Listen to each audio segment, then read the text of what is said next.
In this tutorial, you are going to learn how to animate tentacles in Maya using Ragdoll Dynamics and simple controls and achieve organic and natural motions. The Maya file of this demo will be available in the Patron. This asset will be used for other demos and tutorials. The goal is to present an alternative approach to animate similar creatures. You will find detailed information, tips, and methods to achieve similar results.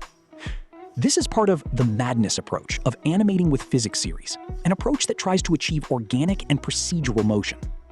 This is not a magic button or AI creation. It uses Ragdoll Dynamics as a tool to animate and bridge the creativity with what the physics offers. Let's do some madness.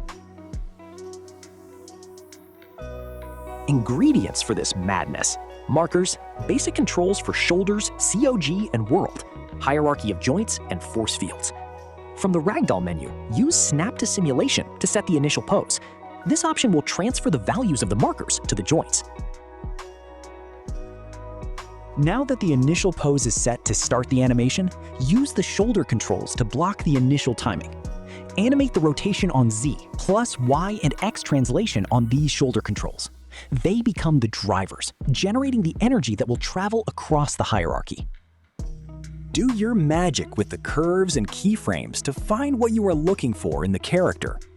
For this video, I saved some clips in the studio library to speed up the process and make it more dynamic to present. Let's play with the gravity and the density of the markers to understand the importance and how it affects the amount of energy that gets transmitted along the hierarchy of joints.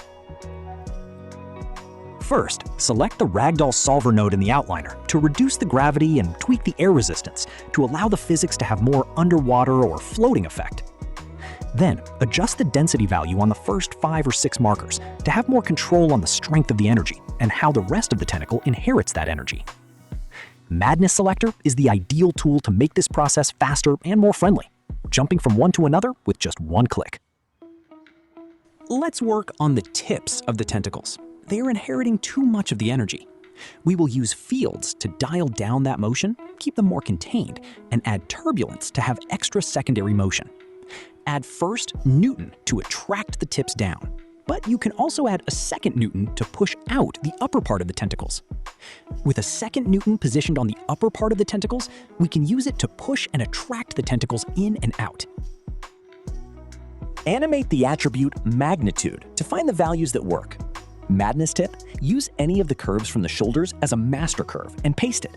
For example, copy TX or TY and paste it to the magnitude. That gives you a base to work with. Now let's add turbulence and dig deeper into the concept of attenuation. Think of attenuation as fall off or radius of influence in distance. The higher the value, the less effect the markers will have.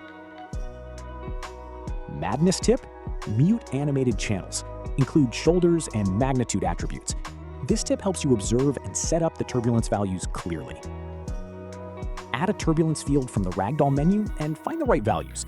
Position it, modify the magnitude, the phase on X, interpolation type, and attenuation. This shows how the position of the turbulence and tweaking the value of attenuation are affecting only the tips, letting them inherit just a bit of motion from the upper part. In the outliner, select the R groups and explore the values of stiffness. The lower the stiffness, the more loose and wild the tips will flare.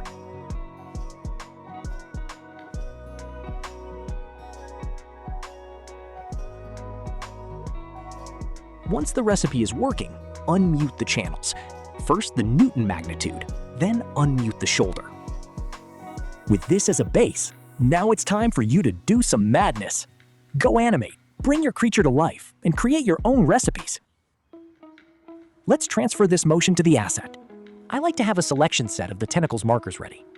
Then hit record to bake all this motion to the joints and controls. Remember to nurture your mental library and stay creative. Watching and using video references is a fundamental part of the creation process. By doing so, you'll keep your eyes and observation skills fresh. If you find this type of video helpful, share and subscribe. More madness to come in the garage. Thanks for watching.